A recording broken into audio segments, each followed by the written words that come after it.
पूरी दुनिया में मोटे अनाज का अंतर्राष्ट्रीय वर्ष भी घोषित किया गया है।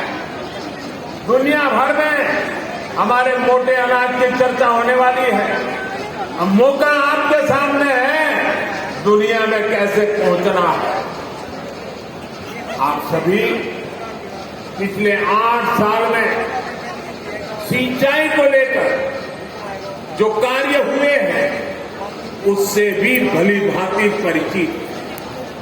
हमारे यहाँ खेतों को पानी से लबालब भरना, जब तक किसान को खेत में।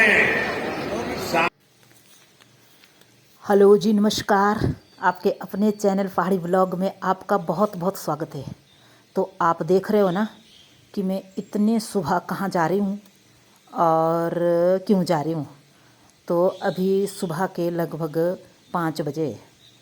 तो ये हमारे, तो आपने पहले भी देखा है मेरी वीडियो में, हमारा मंदिर है। तो मैं जा रही हूँ जी, आपको भी साथ ले चलूँगी।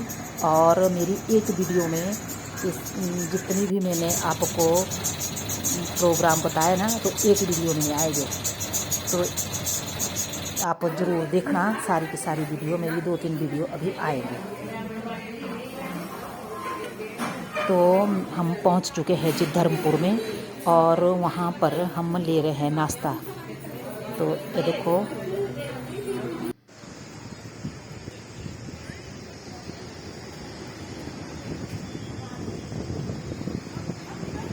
तो अभी हम वेट कर रहे हैं जी बस का।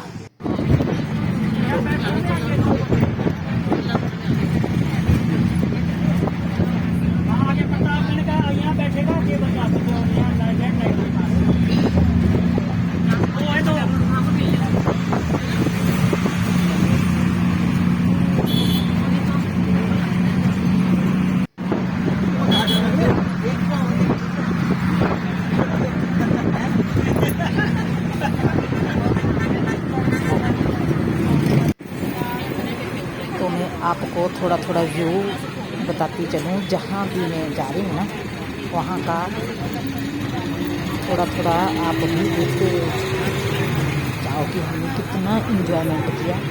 और बहुत ही अच्छा लगा सारे निशानों के साथ जुड़ के बैठ के और के।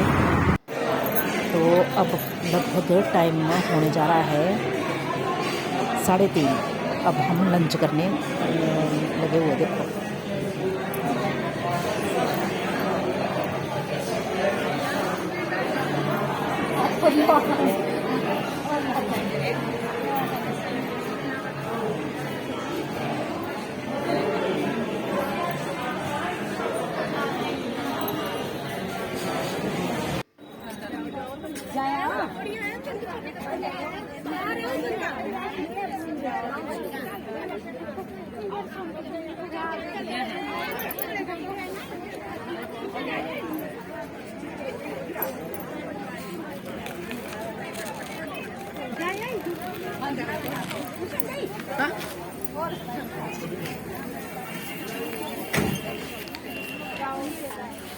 ये 2 बसें थी।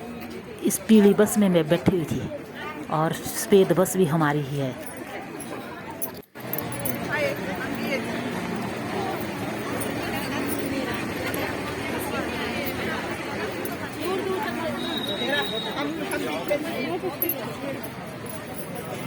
तो अब हम पहुंच चुके हैं जी करनाल यानी कुरुक्षेत्र में ब्रह्म सरोवर।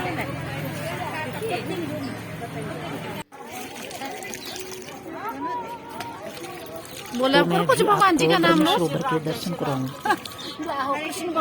राधे कृष्ण भगवान। हमें यहाँ आने का सौभाग्य मिला, बार बार मिले।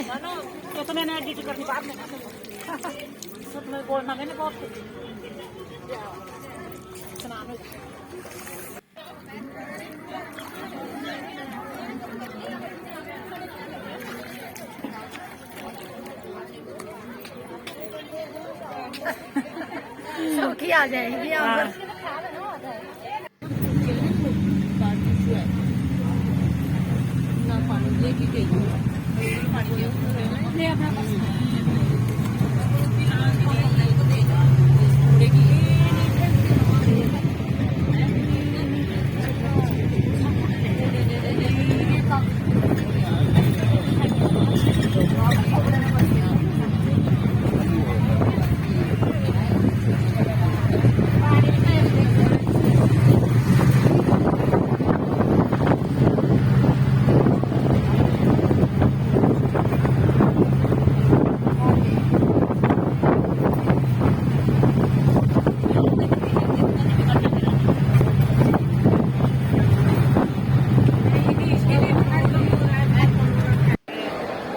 कोई भी अगर ये किसान है या कोई युवा साथी एग्रीकल्चर इंफ्रास्ट्रक्चर फंड का अगर कोई उपयोग लेना चाहता है तो 2 लाख करोड़ रुपए का प्रावधान किया है,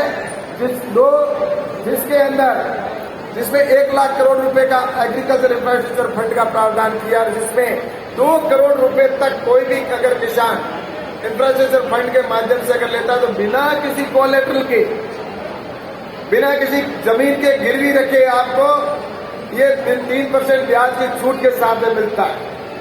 तो इस तरह से किसानों को सपोर्ट के तौर पर हो।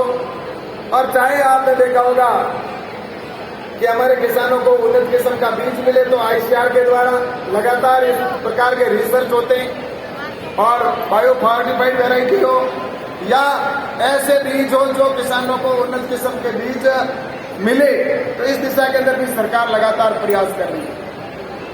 तो कुल मिलाकर मेरा आप सबसे ये कहना है कि जब सरकार की तरफ से प्रयास हो रहे हैं, हमारा देश जब हमारा विकसित राष्ट्र बने तो उस समय हमारा देश है तो निश्चित रूप से किसानों के रास्ते होते हुए ही हम देश को आगे बढ़ा सकते हैं। तो प्रधानमंत्री आदरणीय नरेंद्र मोदी जी के नेतृत्व में निश्चित रूप से कृषि के अंदर इतने क्रांतिकारी कदम उठाए गए। आप देख लीजिए, अभी आपको यहाँ पर एग्जीबिशन में आपको देखने को मिलेगा ड्रोन टेक्नोलॉजी को लाया। हम फॉरेन के अंदर विदेशों में जाते थे तो वहां पर हमारे को ये ड्रोन देखने को मिलते थे खेती के अंदर। ड्रोन से पेस्टिसाइड या जिस तरह फर्टिलाइजर का छिड़काव होता था, तो कभी हम ये सोचते थे कि क्या हमारे हिंदुस्तान के अंदर भी ड्रोन टेक्नोलॉजी का उपयोग होगा, ड्रोन से पेस्टिसाइड का छिड़काव होगा क्या, ताकि किसान के ऊपर जो दुष्प्रभाव पड़ते हैं केमिकल के उससे उसको छुटकारा मिले, समय की बचत हो, कम समय के अंदर अधिक वो पेस्टिसाइड या जिस तरह से केमिकल जो या उसका उपयोग फर्टिलाइजर का या जिस तरह से उसका छिड़काव कर सके। तो इस तरह से ड्रोन के हम कभी दूसरे देशों में जाते थे तब देखा करते थे, लेकिन प्रधानमंत्री जी ने इसमें हमारे देश के किसानों को आजादी का जब अमृत काल हम मना रहे हैं, आजादी के अमृत महोत्सव के अवसर पर देश के अंदर ड्रोन टेक्नोलॉजी को लाकर देश के किसानों को एक तोहफे के रूप में देने का काम किया। और उतना ही नहीं, उसके अंदर सब्सिडी का भी प्रावधान किया गया। आज ड्रोन के अंदर अगर सब्सिडी के अंदर 40% तक की